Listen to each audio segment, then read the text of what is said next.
Oh my goodness, that might be the most fun you can have without getting arrested. What am I talking about? Join me as I put 12,000 points of Necrons on the tabletop.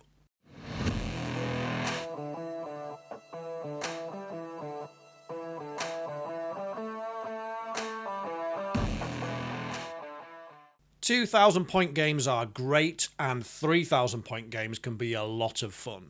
But do you ever get the desire to just play with all your toys at once? Well, I was lucky enough to do just that, and stay tuned because I'll tell you how you can join the next event. In this video, I'll give you an overview of the event, we'll talk through my list, we'll explain what happened during the battle, I'll talk a little bit about the general vibe of the event, reach some conclusions, and also talk about how you can attend the next event, and I highly, highly recommend you do so. What was the event? Well, it's called Apocalypticon. It is a huge apocalypse-style game of Warhammer 40k, and it took place in my hometown of Newcastle. Apocalypticon is a 2-day narrative event in aid of charity. This year we raised funds for Macmillan. It takes place in Newcastle upon Tyne and is run by volunteers from Animosity Wargaming. And this year, I have to say, they absolutely smashed it. Go and give those guys a follow on social media. You can find them on Instagram and on Facebook, and I'll put links in the comments. Scott, Simon, Matt, and the other volunteers created some of the most thematic tables I've ever played on. In my personal opinion, these are even better than Warhammer World. Each table was lovingly crafted, from the beautiful tomb world where my Necrons awoke, through cityscapes and also an incredible industrial board featuring cranes and an enormous amount of containers. Here is a sneak peek of some of my forces laid out in the tomb world. Now, apologies for the wobbly footage. This is because all the blood had drained from my body to feed the enormous erection I was experiencing at playing on such an incredible tabletop. As you can see, each table tells a story, and there were loads of fun features to create those epic moments on the tabletop. Every player randomly picked 3 sealed scrolls at the start of the battle. Each one gave you a mini mission to complete, a bit like secondary missions, such as kill 5 enemy units in one battle round or assassinate 3 characters. Every time you completed a mission, you received a bonus card. For me, that was typically an orbital bombardment to dish out a huge amount of mortal wounds. This was a real throwback as they used massive blast templates and scatter dice, leading to some really great moments. As you can tell, it's about as far from a competitive event as you can get. It is laid back happy hammer. You bring out all your big stuff, your favourite models, and even datasheets from Legends. You can bring as little as you like, and the maximum limit was 12,000 points. And in my case, that meant bringing almost everything I owned that was built and painted in order to hit the 12,000 point target. Now, there was no rhyme nor reason to what went into my army list. It was literally everything. There were 2 criteria. Number 1, is it built and painted to a reasonable standard? And number 2, can I safely transport it to and from the venue? That was it. And when I signed up for this event in October, I was worried as I only had about 7,500 points painted to a good standard at that point. But a good friend came to my rescue. My pal Stephen from my club, the West Allotment Wildlings, he gave me an incredible Christmas present. He painted over 3,500 points of my Necrons. Anything you see on these images in this video that has the dark bronze paint scheme or with touches of red, those are models he painted for me. There's going to be a full video coming on that soon because I need to interview him about that. You can find Stephen on Instagram as Painting by SJR. Go and give him a follow. There'll be a proper link in the comments. Please also give Benvolio Miniatures a follow on Instagram. He kindly painted my Nightbringer and it is beautiful. After their help, that still left me with over 1,000 points to paint, and I still barely finished in time. But here's a quick rundown of the list so you can see what I took. Starting with the characters, we have a Catacomb Command Barge, 2 Chronomancers, and then all the Catan Shard of the Deceiver, the Nightbringer, and the Void Dragon. We then also had 3 Hexmark Destroyers, Illuminor Xeras, 3 Locust Lords, the Necrosaur himself, Orican the Diviner, and then a boatload of overlords. Before you shout at me, this event did not have the rule of 3 restriction, so you could bring more than 3 of the same character. Obviously not named characters, but you could have normal characters. So I brought 1, 2, 3, 4, 5, 6 standard overlords and 1 overlord with the translocation shroud.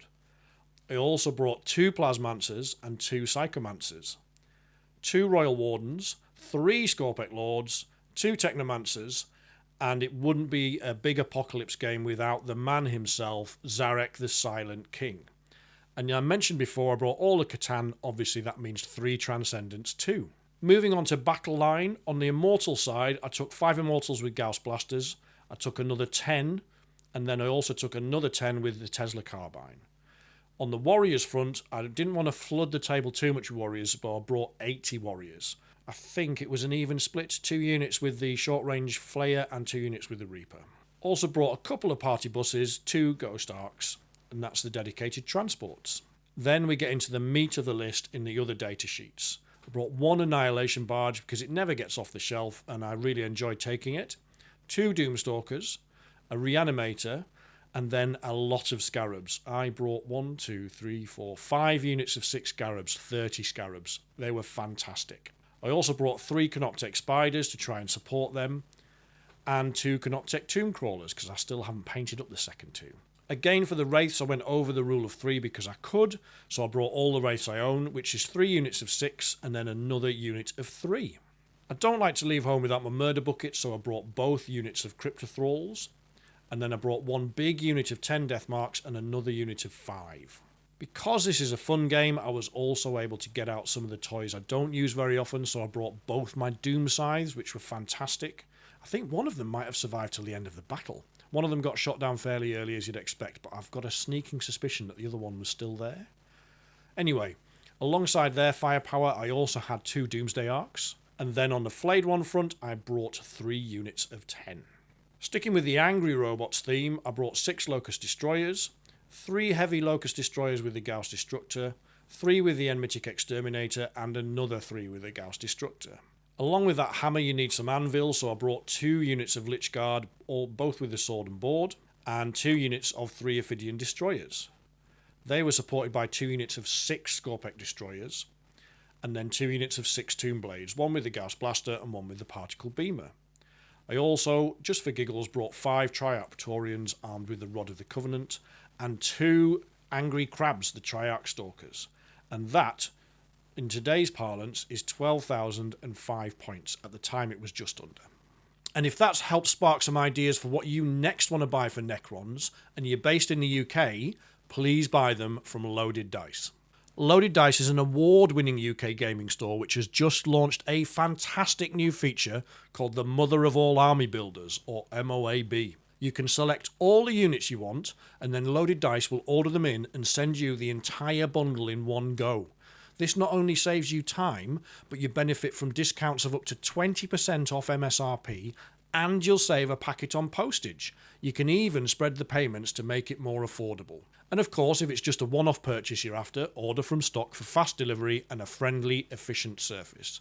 I can't recommend them enough. Use the affiliate link in the pinned comment on this video, as it really helps the channel, and thank you to everyone who is already using it. Much appreciated, guys. So we've set the scene and we've talked through the army list. Now let's discuss the battle. Our part of the battle was a 3-way between 8 players. On one side you've got the forces of Chaos. They are Death Guard, Chaos Knights and Iron Warriors. And then lined up against them was Imperial Fists, Imperial Guard, Imperial Knights and Dark Angels.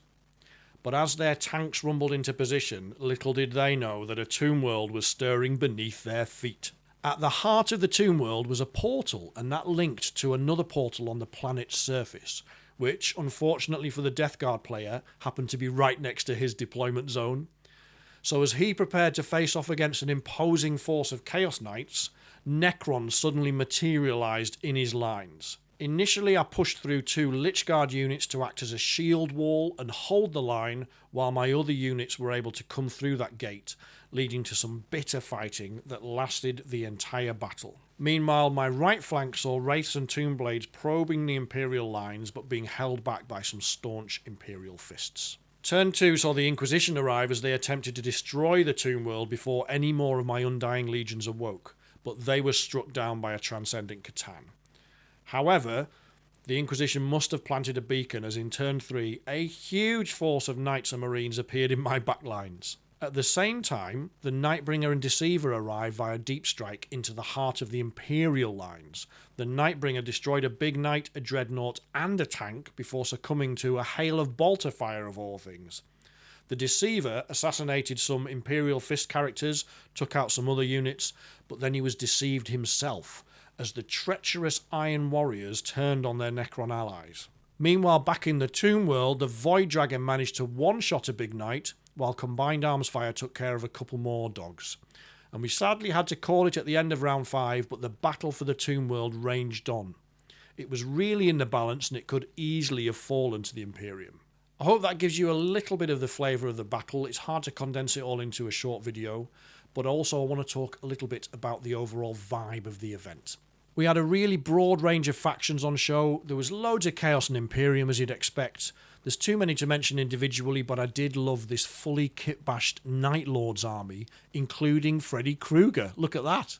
And if you're a player of a certain age like me, then seeing the Legion of the Damned represented will give you goosebumps. My goodness. On top of that, we also had Eldar, we had Tau, I think we had Sisters of Battle, and we had a huge amount of Orcs. Hopefully you can tell by these pictures that everyone involved was awesome. It was just a room full of people who really loved Warhammer 40k. The event was open to visitors and a couple came by at lunchtime on the first day and they asked if I was enjoying it, and I had to be honest with them and say I've been stimming hard for about 5 hours and it's showing no signs of stopping. It was such an amazing experience. I cannot really put it into words. And if you'd like to join another community of lovely people, then please think about becoming a channel member. It starts from as little as £3 per month, and it really makes a big difference to me. It helps me make more content like this. So please join if you can. There's a link in the description. So what do I take away from all this? Well, Apocalypticon was one of the most memorable 40k events I have experienced in my entire life. It was amazing. I met so many brilliant people and I made some lovely memories. It was just fantastic. Now, as you know, if you follow the channel, I do love my competitive 40k, but I treat that almost as a separate game. It's more cerebral. It's kind of like a complex version of chess. Whereas this, Apocalypticon, this was like how I envisaged playing 40k when I was a kid. Huge numbers of lovingly painted models, all duking it out on a beautiful thematic battlefield. It was incredible. If this has whet your appetite, the next Apocalypticon takes place in November 2027, and it is ludicrously cheap to attend. Tickets for the full weekend start from just £45, and it takes place in the Copthorne Hotel on Newcastle's famous quayside, so you can easily sort accommodation and there's a multi-storey car park on site. Tickets are available from D6 Den, which is a great local hobby store and one of the sponsors of the event. I'll put a link to the tickets in the comments. Go and get a ticket. I think it's incredibly cheap. It's amazing value for money. It's a unique experience, and I think every serious 40k player should give this a shot at least once in their lives. Don't worry if you don't have 12,000 points lying around. There was people there that had only brought a few thousand points. You can bring what you've got. They'll find a way to weave you into the narrative, and you will have a great time.